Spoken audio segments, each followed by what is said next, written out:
Vamos orar? Pai, nós te damos graças por mais uma vez. Podemos estudar a Tua Palavra, podemos estar juntos, ó Deus, como povo escolhido Teu. Mesmo distante, os nossos corações estão juntos, participando, lendo, estudando a Tua Palavra. Abençoa essa aula, abençoa o nosso estudo, nós te pedimos no nome santo do Senhor Jesus. Amém. Bom dia, queridos de São Carlos. Que legal, né? A gente tá aí poder se encontrar virtualmente. Na verdade, não se encontrar mesmo, né? Mas a gente, né? O ano foi muito diferente daquilo que a gente esperava, mas Deus está no controle e tem sido um exercício diário, né? De confiar na soberania de Deus, confiar no cuidado dele.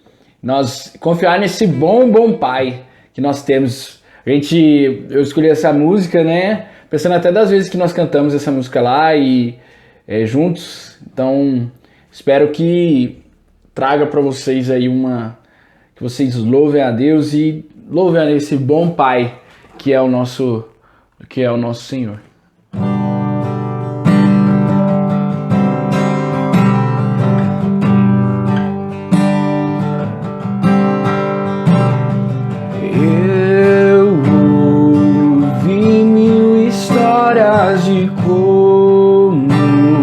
Alguns vêm a ti, mas eu ouvi tua doce voz na escuridão me dizendo que se agrada de mim, que eu nunca estou só. És um bom pai, é quem tu és. Quem tu és, sou amado por ti, é quem eu sou, é quem eu sou, é quem eu sou.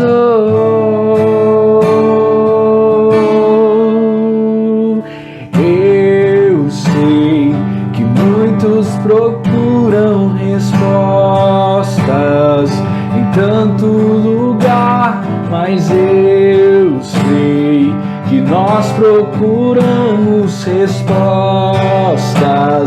Só tu podes dar, tu sabes tudo que eu preciso antes de eu falar.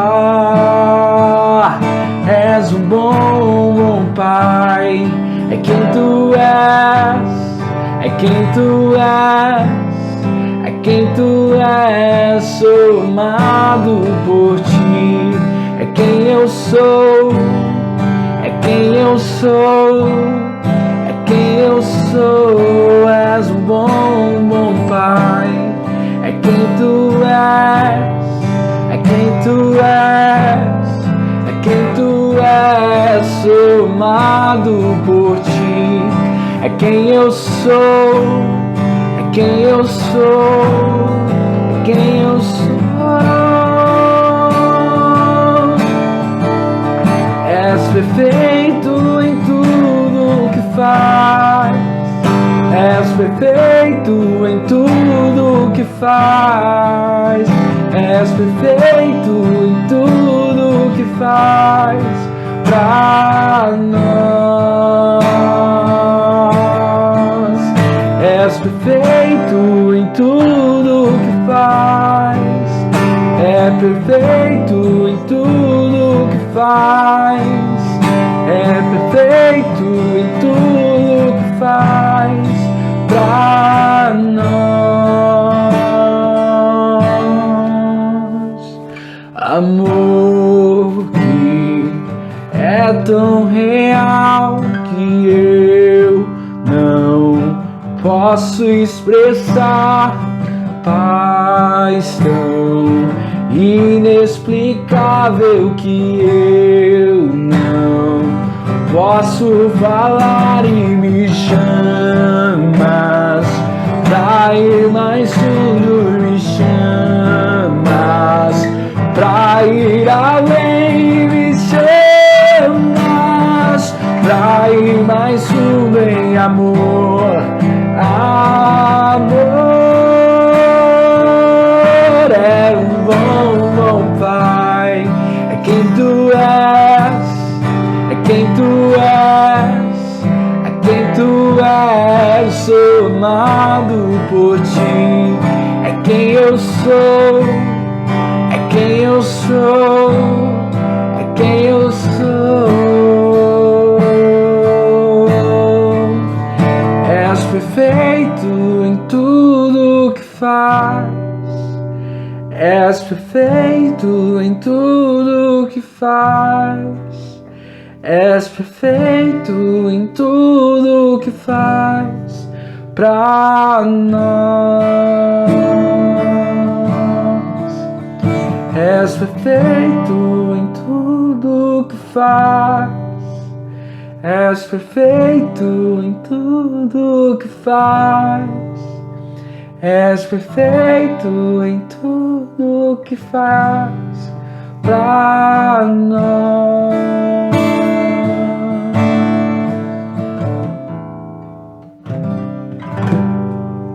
Abraço, que Deus abençoe vocês. Em breve estamos juntos de novo. Bom, então vamos para nossa aula da carta aos Gálatas. O nosso som ainda não tá legal, mas até dentro de 2, 3 aulas aí a gente consegue acertar essa parte técnica. Nós precisamos adquirir um microfone novo e fazer as devidas configurações. Então peço um pouquinho de paciência ainda para os irmãos que nos assistem, aqueles que estão guerreiros aí com a gente, acompanhando as aulas. Tem um pouquinho de paciência aí que logo o som vai estar melhor, né? Então vamos lá. Vamos falar dessa carta de Paulo aos Gálatas. Provavelmente seja uma das primeiras cartas de Paulo. Mas qual Galácia nós estamos falando? Eu não sei se você já ouviu, mas quando a gente pensa em Gálatas, a gente pensa nos gauleses. Particularmente, eu lembro do Asterix. E aí existem algumas explicações. A mais provável é que essa região, é importante dizer que não é uma igreja, mas é uma região onde tem vários lugares, várias igrejas que Paulo escreve. A gente vai ver isso mais pra frente. Mas assim, é bem provável que esse lugar tenha sido aí habitado por gauleses mesmo, vindo lá de cima, e que da região da França, e que tenham descido aí, né, os gauleses ou celtas, e tenham habitado essa região antes do Império Romano, né? Então aí tem uma divisão, será que é a Galácia do Sul, do Norte? Tem também essa questão dentro do próprio território, a gente vê aqui, ó. Então, quando a gente está falando da Galácia, nós estamos falando dessa região aqui da Ásia. Então, lembrando aqui a Palestina, aqui embaixo, né? Jerusalém, de onde Paulo sai, a Síria, enfim, é essa Galácia aqui que nós estamos falando, né? Então, do norte, a região mais para cima, e a região do sul. Então, provavelmente, antes então do Império Romano chegar, ela tenha sido habitada por gauleses mesmo, e aí, por isso o nome Galácia. E depois ela se tornou então uma província romana, né? Então, originalmente é uma região mais ao norte, população de origem gaulesa, de onde posteriormente se tornou província romana, né? Então aí a mistura de vários povos, e ela abrange uma área maior até o sul da Cilícia, que é aqui, ó. Então, né, ela acabou misturando tudo aqui e ficou essa região então. Então chamar alguém de Gálata tanto poderia referir-se a uma pessoa de etnia gaulesa do norte, quanto uma pessoa da região provinciana da Galácia Romana, então o sul, toda a província. Então a Galácia, ela era chamada de Anatólia também, centro da Ásia Menor. É onde hoje é a atual Turquia. Então, se você tem curiosidade, quer saber onde é hoje, então seria onde é a Turquia. Vamos lá. Então, lembrando que o nosso material é esse livro, né? Então, a gente vai seguir um pouco por aqui, trazendo também algumas outras informações interessantes aí. E existe uma questão aí quanto à datação dessa carta. a nossa revista coloca aqui 48, 49 depois de Cristo. Então, se nós entendemos que a carta foi enviada então para a Galácia do Sul, ela deve ser provavelmente contemporânea ao Concílio de Jerusalém, porque o concílio não é dito claramente. Assim, os que defendem ao sul, a datação não pode ultrapassar 49 depois de Cristo. Então, provavelmente essa seria a primeira carta de Paulo. Se ela foi enviada à região mais ao norte, então localizamos o envio depois da visita mencionada em Atos 18, 23, ou seja, durante a terceira viagem missionária de Paulo, gerando aí uma data entre torno de 52 ou 53. Então existe essa controvérsia aí quanto à datação, você vai achar várias possibilidades. Nós vamos acompanhar da nossa revista, nós vamos acompanhar 48, 49. Então, por quê? Porque a gente vê, se a gente colocar Gálatas e Romanos ao lado, nós vamos ver que elas são cartas parecidas. Só que Gálatas, ela ainda é muito, digamos assim, ela tem uma estrutura ainda bem cru, se nós compararmos ela com Romanos, que provavelmente foi uma das últimas cartas de Paulo. Então nós temos aí, tal qual Romanos, uma apresentação sistemática do Evangelho, só que de uma forma muito mais simples, se comparado com Romanos. O fato é que a lei se cumpre no duplo mandamento do amor a si mesmo e do amor ao próximo como reconhecimento da sua pessoa. Nós temos isso em Romanos 13, de 8 a 10, e também em Gálatas 5, 13 a 15. Então a gente vai ver toda essa sistematização. E se a gente pudesse fazer um esboço dessa carta, a gente poderia dizer que ela é dividida em 3 partes. O capítulo 1 a 2, que é a autoridade apostólica. Paulo confirma e defende a sua autoridade apostólica, por isso também que é bem provável que seja bem no início da sua caminhada como apóstolo, essa necessidade, né, de defender, e ele trabalha muito a questão, o tempo que ele ficou se preparando para esse apostolado. Gálatas 3 a 4, então a justificação pela fé, onde Paulo explica e ilustra cuidadosamente que a justificação é somente pela fé. Ele vai trabalhar isso muito bem. E a gente vai entender por quê, porque ele vai trabalhar também a questão aí daqueles judaizantes que a gente já comentou na carta aos Coríntios, e vão voltar aqui a cena novamente. Na verdade, aqui é o início. Bom, e por fim, Gálatas de 5 a 6, que é a necessidade de santificação. Então, Paulo mostra que a liberdade em Cristo, ela não nos isenta da santificação na vida cristã. Nós somos livres, nós somos salvos, mas isso não nos isenta dessa busca pela santificação na vida cristã. Então, se nós pudéssemos resumir Gálatas em uma sentença, seria essa: Paulo comunica a liberdade do pecado pela graça e não pela lei. Não é pelas obras, não é aqui por aquilo que você faça, é graça. Vou colocar aí, né, as circunstâncias então dessa carta. Então, no decorrer de cerca de 30 anos, a gente vê que se passa, né, entre a conversão de Paulo e Damasco e a sua prisão em Roma, digamos, a sua vida, o seu ministério, né? O apóstolo Paulo, ele é contestado por essas igrejas. Então, provavelmente é uma carta de início, porque ele tem uma necessidade aí de legitimar-se como apóstolo diante dessas igrejas, até porque apareceram outros pregadores. Então, basicamente, ele vai responder essas duas frentes: a sua legitimação como apóstolo e fundamentar a sua posição de que, ao aderir ao Evangelho de Jesus, a pessoa não necessita ficar submissa aos preceitos da lei judaica. E Paulo, mais do que ninguém, grande conhecedor da lei judaica, ele vai repreender a salvação pelas obras. Então a gente vê que ao longo desse tempo, desse ministério dele, ele plantou várias igrejas. E essas igrejas da galáxia, a qual ele escreve, foram igrejas que ele plantou, igrejas que ele conhecia. Então a gente vê que provavelmente tinham as visitas, e depois ele supervisiona essas igrejas, digamos assim.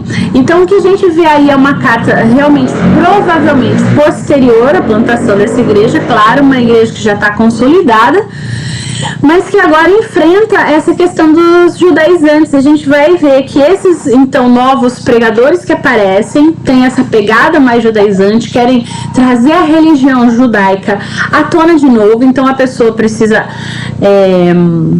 cumprir a lei para depois ser inserida no Evangelho. E é isso que Paulo vem repreender, ele vem falar que não, que as obras não são mais necessárias para a salvação. Porque se você cumprir a lei, você tem que cumprir ela toda, não só uma parte, ou não só 3 ou 4 itens. Então, a gente vê, né, a nossa revista fala um pouquinho sobre isso, que a gente vê que essa carta, diferente de algumas outras, ela não é escrita a uma igreja, ela é escrita às igrejas da galáxia. Então, provavelmente, de 4 cidades, que é Antioquia da Pisídia, Icônio, Listra e Derbe. Então, Paulo, ele evangelizou essas igrejas durante a sua primeira viagem missionária, que está lá em Atos 13. Então, são essas igrejas que recebem. Então, as circunstâncias dessa carta, então, elas dizem respeito a isso, porque Paulo vai repreender veemente, né, as perspectivas da salvação pelas obras da lei, e ele vai ensinar que Jesus nos salva por meio da fé somente. É graça. Então nós poderíamos dizer que, particularmente, então, o que estava acontecendo nessas igrejas são 3 erros. São os mestres judaizantes, então esses outros pregadores que vêm pregar, então, a volta da lei, e, portanto, eles vão colocar a salvação pela lei, então você cumpre a lei, portanto você é salvo, e também a confiança na carne, ou seja, na circuncisão. Se você é circuncidado, tudo bem. Então, é interessante a gente ver isso. Então, digamos assim que praticamente, se nós pudéssemos então dividir essa carta, a gente poderia falar que Paulo vem falar da autoridade apostólica dele, a justificação pela fé somente e a necessidade da santificação diante dessa realidade que se apresentava nessas igrejas da Galácia. Então, a defesa de Paulo, ele vem aqui para legitimar diante da comunidade, então ele faz uma espécie de autobiografia, ele vem trazer à memória quem ele é para os Gálatas. Ele insiste que não recebeu a mensagem do evangelho do ser humano, mas por revelação, ou seja, a questão de uma espécie de apocalipse do próprio Jesus Cristo. Paulo, ele se ausenta logo lá no início da conversão dele, ele vai passar 3 anos, estudando e recebendo, ele vai afirmar que ele recebeu o evangelho do próprio Jesus.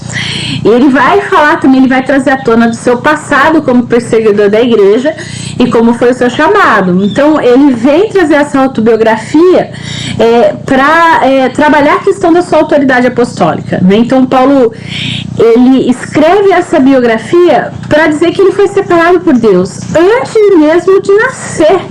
É isso que ele vem trabalhar, e que ele viveu dentro do judaísmo e que ele foi até perseguidor da igreja, ele deixa isso muito claro. Ele vai dizer que ele foi vocacionado no caminho de Damasco pelo próprio Jesus e pode refletir e se separar para o ministério durante 3 anos, que é o que ele afirma lá no versículo 18 do capítulo 1, e que ele encontrou também com outros discípulos. Então, se a questão era o apostolado dele não ser, olha, Paulo não andou com Jesus, mas ele vem falar, olha, eu andei com outros discípulos, eu conheci ele, eu estive em vários lugares pregando evangelho. Ele vai falar que foi acolhido por Tiago, Pedro e João, ou seja, que os próprios discípulos então reconhecem o seu apostolado. Então, quem eram os Gálatas para questionar isso? Quem eram esses outros pregadores para dizerem isso, né? E ele vem falar também que, olha, eu cheguei a repreender o próprio Pedro em Antioquia. Tá lá no capítulo 2, no verso 11, né? Então, assim, é interessante isso, porque ele insiste que ele não rompeu com o acordo do Concílio de Jerusalém, que ele ficou consignado que Paulo ia aos gentios, Tiago, Pedro e João, aos da circuncisão.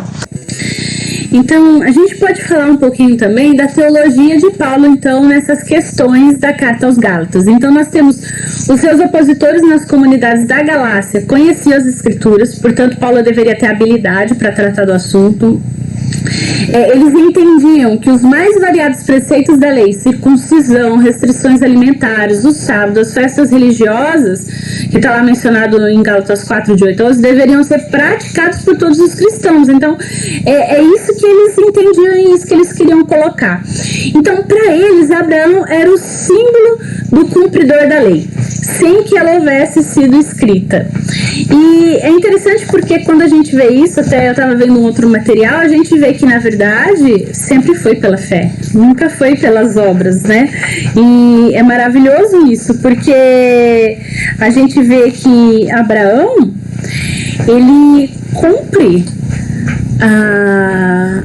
a graça, não existia lei. Então é interessante isso que Paulo vem trabalhar. Então ele usa a figura de Abraão e ele vai discutir essa figura de Abraão como cumpridor da lei sem ainda haver sido escrita lei. Ou seja, olha, Abraão foi justificado pela fé, né, que é 3, de 6 a 7, é o caso de Abraão, que creu em Deus e isso lhe foi imputado por justiça. Sabeis, pois, que os da fé é que são filhos de Abraão. Então a justiça não vem por obras da lei, mas por fé. Então Paulo interpreta Gênesis 12, 7 como a promessa é ao descendente de Abraão, Jesus, não a descendência, ou seja, não ao povo de Israel. Então a promessa de Cristo ela é anterior à promulgação da lei escrita, ela vem muito antes disso. Então, assim, os filhos de Abraão não herdam por direito, mas os que creem em Cristo. Mas a Escritura encerrou tudo sobre o pecado, para que mediante a fé em Jesus fosse a promessa concedida aos que creem. Então, para Paulo, era injusto e agressivo que pessoas não nascidas de famílias judaicas fossem obrigadas a aderir à lei de Moisés. Não fazia sentido. Se a pessoa não era judia, não nasceu numa família judia, não fazia sentido ela ter que passar pelo judaísmo, sendo que ela já tinha aceitado a Jesus. Então, o descendente. Então, ele vai afirmar, para a liberdade foi que Cristo nos libertou. Permanecei, pois, firmes e não vos submeteis de novo a jugo de escravidão. Eu, Paulo, vos digo que se vos deixar de circuncidar, Cristo de nada vos aproveitará. De novo, justifico a todo homem que se deixar circuncidar, que está obrigado a guardar toda a lei. Você fez uma parte da lei, tem que fazer toda. O que ele vem falar, olha, se você está preocupado com a lei, vai cumprir a lei, cumpre a lei, não precisa de Cristo. Basicamente é isso. Então, ele tem essa questão da perseguição, ele sofre essa hostilidade violenta, essa devastação. Então, ele vai falar 2 vezes que ele era perseguidor. Ele recorda que o filho da escravo perseguia o filho da livre. Ele vai fazer essa conexão também com Agar e Sara, né? Então, com Ismael e Isaac. Ele afirma que os que pregam a circuncisão o fazem para evitar a perseguição por causa da cruz de Cristo. Então, era muito mais fácil pregar a circuncisão do que Cristo. Ele lembra que ele mesmo é agora perseguido como um sinal de que não prega mais a circuncisão. Então, o apóstolo, Paulo, ele se vê e se identifica como apóstolo. A negação do grupo opositor, então, desse título usado por ele como ser um título ilegítimo, e ele vai fazer um paralelo entre Pedro e ele vai falar que ele foi enviado para Pedro aos gentios, ele aos Pedro aos judeus e Paulo aos gentios, respectivamente por Jesus Cristo. Em Cristo, isso coloca em estreita relação com Cristo ressuscitado. Talvez uma relação com o batismo, unidade individual com Cristo e do corpo, judeus e gentios convertidos com Cristo, porque em Cristo nem a circuncisão nem a incircuncisão tem valor algum, mas a fé que atua pelo amor. E ele vai então ressaltar a questão da lei, não fala mal da lei, é importante dizer isso em nenhum momento, mas ele coloca a superioridade da promessa, a superioridade da fé em detrimento da lei. Então a cruz é superior à lei, ele não incita a anarquia, ele reconhece o valor ético da lei, a lei é necessária. E ele vai fazer então essa exaltação da fé. Não é uma adesão a uma doutrina, série de verdades ou de rituais, não é isso. É uma incorporação a Jesus em Cristo. Então, a justificação se dá não por obras da lei, mas sim mediante a fé em Cristo Jesus. Então outro item que nós não podemos deixar de fora da carta aos Gálatas é a santificação. A graça liberta o ser humano não para pecar, mas para viver no Espírito. Paulo ensina que a vida cristã ela exige um padrão de santidade. Eu sou salvo pela graça, mas essa graça não foi de graça, não é uma graça barata. E aí a gente sempre vai estar nesse conflito da vida cristã entre a carnalidade e a espiritualidade. E aí nós vamos ter então um trecho clássico de Gálatas 5, de 19 a 23, onde ele vai colocar lado a lado as obras da carne e o fruto do Espírito. Ele vai colocar que o segredo de uma vida vitoriosa, então, é crucificar a carne, então colocar todas essas coisas que são da carne, a prostituição, impureza, lascívia, idolatria, feitiçaria, inimizade, porfia, ciúme, ira, discórdia, distensões, facções, inveja, bebedice, glutonaria e coisas semelhantes, crucificar elas. E aí então andar no Espírito, né, que é praticar o fruto do Espírito: amor, alegria, paz, longanimidade, benignidade, bondade, fidelidade, mansidão e domínio próprio. E é o que ele vai falar, né? Andai no Espírito e jamais satisfareis a concupiscência da carne. Então basicamente é isso que ele vem trabalhar. Então, Gálatas para hoje, nós poderíamos dizer que é difícil identificar os falsos profetas, por mais esclarecidos que nós possamos ser. Então nós devemos vigiar, estudar a Bíblia, para não sermos enganados por falsas doutrinas. Vão aparecer muitos messias, muitos profetas querendo vender o seu peixe, vender a sua doutrina, mas lembre-se do detalhe: ela passa pela cruz de Cristo. Porque se ela não passar pela cruz de Cristo e Cristo não for o centro, alguma coisa está errada. E por fim, o Evangelho da Graça de Cristo é santo e ele exige santidade dos salvos em Cristo. Como anda a sua vida espiritual? Como anda a nossa vida espiritual? O que a gente tem produzido? Obras da carne ou obras do Espírito? Isso serve de parâmetro para nós. Que Deus nos ajude hoje e sempre. Deus abençoe. Tenha gostado dessa aula. Convidamos você a participar conosco dos nossos cultos todo domingo, 10h30 da manhã, na Avenida São Carlos, 2495. Se você deseja participar pessoalmente conosco, envie uma mensagem inbox pra gente.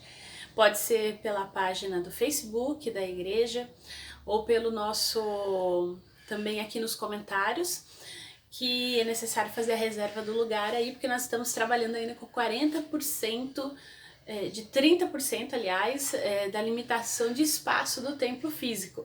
Mas você pode também assistir ao nosso culto online, ao vivo, pelo nosso canal do Facebook. O link vai estar aqui embaixo na descrição desse vídeo, para que você possa participar conosco também online. Nós estamos, nesse próximo domingo, terminando uma série de mensagens. Estamos falando sobre fake news, as várias fake news que nós aprendemos durante a vida e o que o Evangelho diz a respeito disso.